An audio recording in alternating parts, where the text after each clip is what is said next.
بسم الله الرحمن الرحيم وكذلك قوله تعالى وليطوف بالبيت العتيق مطلق في مسمى الطواف بالبيت فلا يزاد عليه شرط الوضوء بالخبر بل يعمل به على وجه لا يتغير به حكم الكتاب إلى آخره۔ بات چل رہی تھی مطلق اور مقید کی۔ مطلق کی ہم نے تعریف پڑھی اور پھر اس کے بعد اس کی دو مثالیں کل کے سبق میں ہم نے پڑھی۔ آج کے سبق میں تیسری مثال ہے، ترجمہ دیکھیے انشاءاللہ اس سے بات واضح ہوگی۔ اسی طرح اللہ تبارک و تعالیٰ کا قول وَلْيَطَوَّفُوا بِالْبَيْتِ الْعَتِيقِ، اور چاہیے کہ وہ طواف کریں پرانے گھر کا۔ یہ طواف کو متعین کرنے میں بیت اللہ کا مطلق ہے، لہذا اس پر وضو کی شرط خبر واحد کی وجہ سے زیادہ نہیں کی جائے گی، بلکہ اس پر عمل کیا جائے گا اس طریقے پر کہ کتاب کا حکم بھی تبدیل نہ ہو۔ بہین طور کے مطلق طواف فرض ہے کتاب اللہ کے حکم کی وجہ سے، اور وضو واجب ہے خبر واحد کے حکم کی وجہ سے، لہذا نقصان پورا کیا جائے گا جو ہوا وضو واجب کے ترک سے دم کے ذریعے۔ کل کے سبق میں یہ اصول آپ پڑھ چکے ہیں کہ احناف کا نقطہ نظر عام طور پر چیزوں کے حوالے سے یہ ہوتا ہے کہ جو چیز جتنی ثابت ہے اس کو اتنا رکھا جائے، اس سے اسے آگے نہ بڑھایا جائے اپنی طرف سے۔ شریعت نے جہاں تک بیان کر دیا بس اس پر آمنا و صدقنا کہنا چاہیے، اور جہاں شریعت نے آگے بڑھنے کی اجازت دی ہے، ایسے اصول و قواعد ذکر کیے ہیں، تو پھر ٹھیک ہے، پھر اس کو آگے بھی بڑھا جا سکتا ہے۔ تو اسی میں سے یہ مثال ہے مطلق کی تیسری مثال کہ حج کی ادائیگی کے دوران یا عمرے کی بیت اللہ کا طواف کرنا، اس کے لیے وضو ضروری ہے یا نہیں ہے؟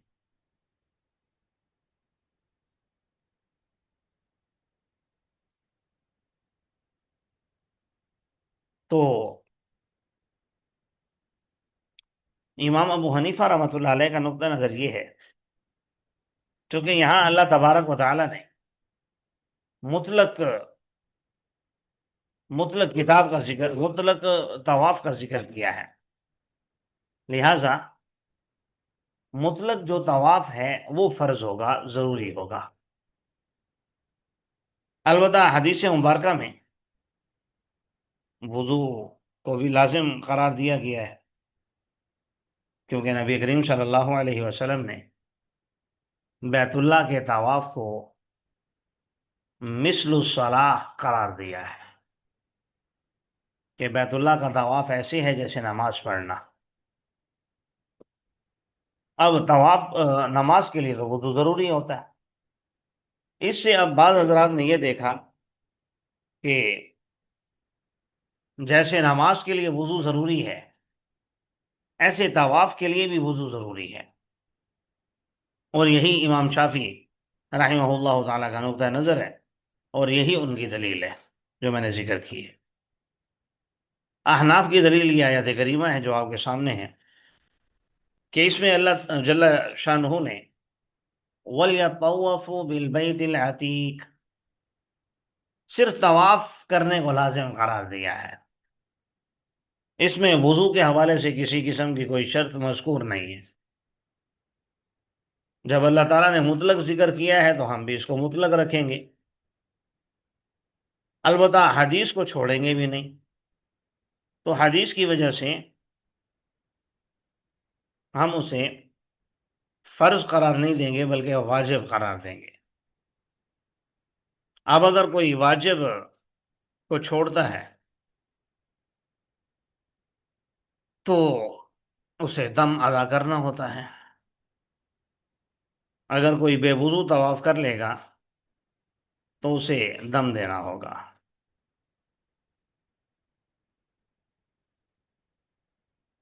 اس طرح جو ہے آیت کریمہ میں اور حدیث میں دونوں کے درجات میں فرق ہو جائے گا کہ جو قرآن سے ثابت ہوا اسے ہم نے فرض قرار دیا، جو حدیث سے ثابت ہوا اسے ہم نے واجب قرار دیا، تاکہ کتاب اللہ کا جو فرض ہے وہ تبدیل نہ ہو، مطلق مقید نہ ہو۔ اسی نے دوسری مثال ہے وَكَذَلِكَ قَوْلُهُ تَعَالَى وَارْكَعُوا مَعَ الرَّاكِعِينَ، یہ مطلق ہے رکوع کے متعین کرنے میں، پس نہیں اضافہ کیا جائے گا اس پر خبر واحد کی وجہ سے تعدیل ارکان کا، لیکن خبر کی وجہ سے عمل کیا جائے گا اس طریقے پر کہ تبدیل نہ ہو کتاب کا حکم۔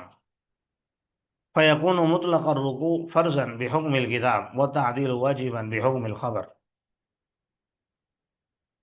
مطلق رکوع فرض ہوگا کتاب اللہ کے حکم کی وجہ سے، اور تعدیل ارکان واجب ہوں گے خبر واحد کی وجہ سے۔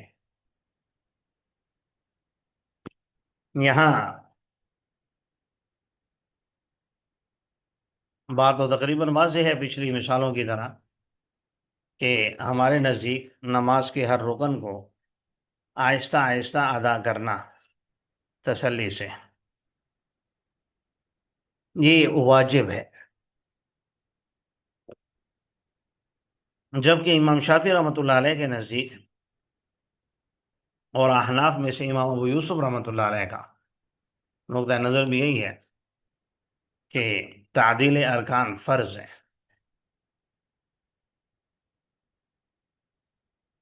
اور ان کی دلیل ایک اعرابی کی حدیث ہے جس میں وہ تشریف لائے، نماز پڑھی، پھر آپ کے پاس تشریف لائے، آپ کو سلام کیا، تو آپ صلی اللہ علیہ وسلم نے فرمایا وَعَلَيْكَ قُمْ فَصَلِّ فَإِنَّكَ لَمْ تُصَلِّ، جاؤ نماز پڑھو کیونکہ تم نے نماز نہیں پڑھی۔ پھر گئے، پھر جلدی جلدی پڑھ کے واپس آ گئے، پھر آپ نے فرمایا، 3 مرتبہ اس نے ارشاد فرمایا، چوتھی مرتبہ میں آپ نے فرمایا کہ نماز کے ہر ہر رکن کو آہستہ آہستہ تسلی سے ادا کرنا یہ صلاۃ ہے۔ تو اس حدیث کی وجہ سے یہ حضرات کہتے ہیں کہ تعدیل ارکان فرض ہے، جبکہ احناف کے نزدیک واجب ہے۔ اس کی وجہ یہ ہے کہ قرآن نے یہاں پر مطلقاً کہا وَارْكَعُوا مَعَ الرَّاكِعِينَ، کہ رکوع کرو رکوع کرنے والوں کے ساتھ، اور رکوع کا معنی ہے انحناء، جھکنا۔ اب مکمل اس طریقے سے جھکنا کہ اچھے طریقے سے گھٹنوں کو مضبوطی سے پکڑ لیا جائے، تو یہ ضروری نہیں ہے، ضروری نہیں ہے۔ ضروری نہ ہونے کا مطلب یہ ہے کہ فرض نہیں ہے، واجب ہے۔ اگر جان بوجھ کر اس واجب کو چھوڑے گا، جان بوجھ کر اس واجب کو چھوڑے گا تو بہرحال اس کی نماز خراب ہوگی۔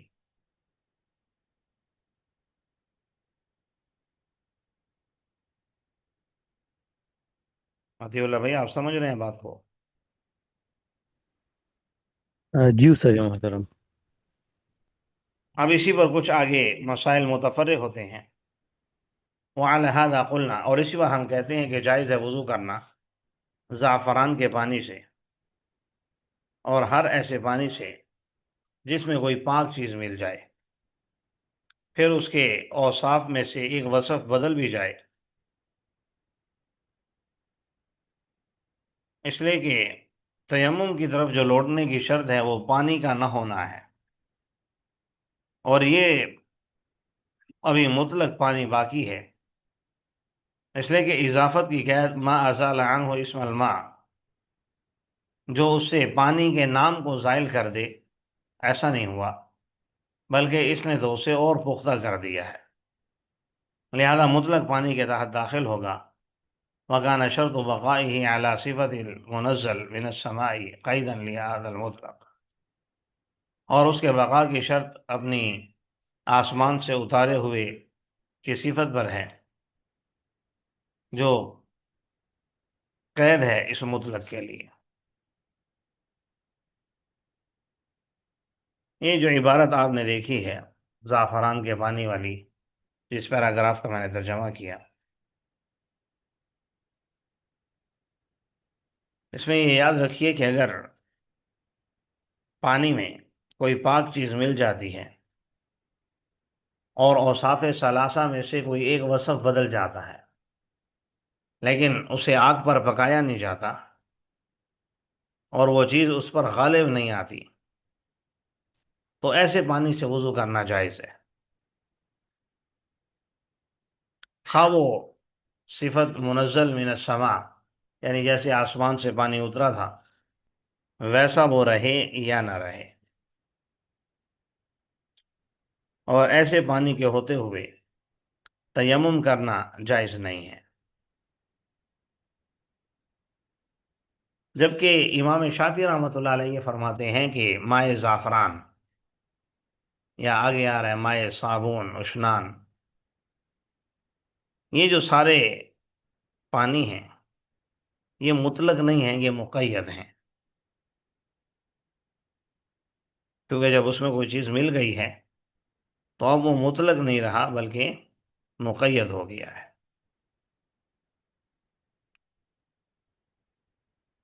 جبکہ ہمارا استدلال قرآن پاک کی آیت سے ہے، اللہ تعالیٰ نے ارشاد فرمایا فَإِن لَّمْ تَجِدُوا مَاءً فَتَيَمَّمُوا، اگر پانی کو نہ پاؤ تو پھر تیمم کر لو۔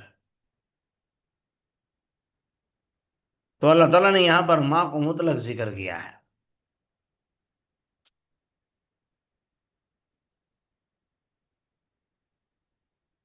لہذا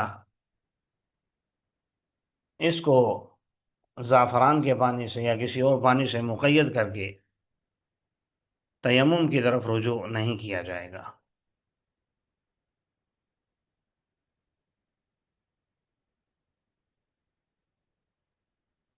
باقی جو یہ بات ہو رہی ہے کہ امام شافعی رحمۃ اللہ علیہ نے جو دلیل دی کہ ان چیزوں کی اب نسبت بدل گئی ہے، اب یہ پانی نہیں ہے بلکہ زعفران کا پانی ہے،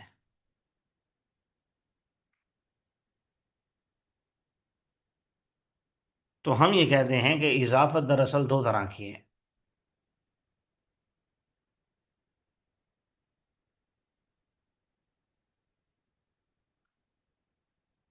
ایک اضافت تعریف ہے اور ایک اضافت تقیید ہے۔ اضافت تعریف کا مطلب کسی چیز کی تعریف کرنے کے لیے، تعارف کروانے کے لیے اضافت کرنا، جیسے ماء البئر ہے، کنویں کا پانی، اضافت تو یہاں بھی ہے۔ ماء العین، چشمے کا پانی۔ اور ایک ہے اضافت تقیید،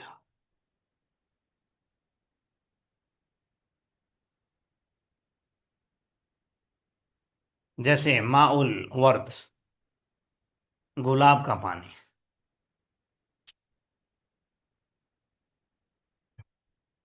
جو مائع زعفران ہے، مائع صابون ہے، تو اس میں اضافت تعریف ہے، اضافت تقیید نہیں ہے۔ اضافت تعریف کی وجہ سے وہ پانی کے حکم سے نہیں نکلے گا۔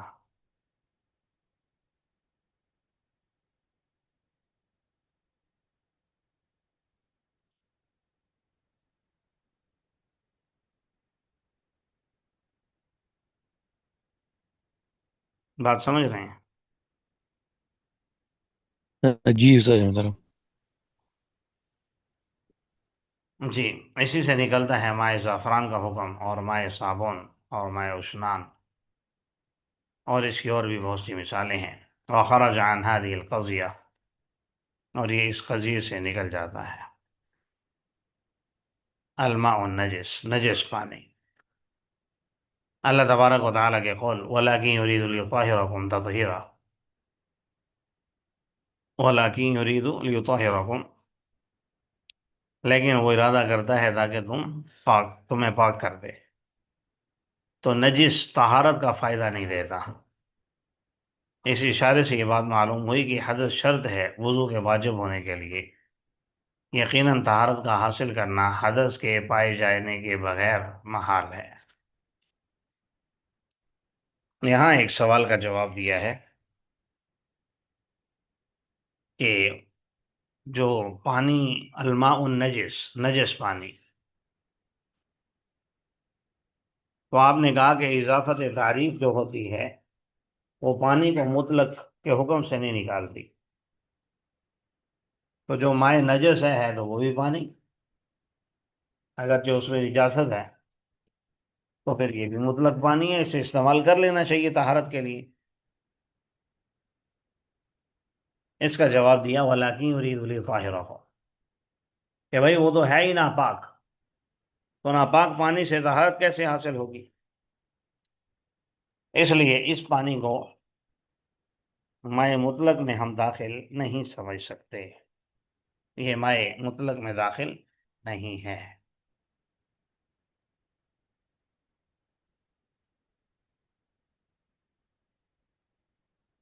قال ابو حنیفہ رحمہ اللہ تعالی المظاہر اذا جامع امرأته في خلال الاطعام لا يستأنف الاطعام۔ چلیں یہاں سے انشاءاللہ کل چلیں گے، یہاں سے آگے اب 7ویں 8ویں مثال دے رہے ہیں۔ جی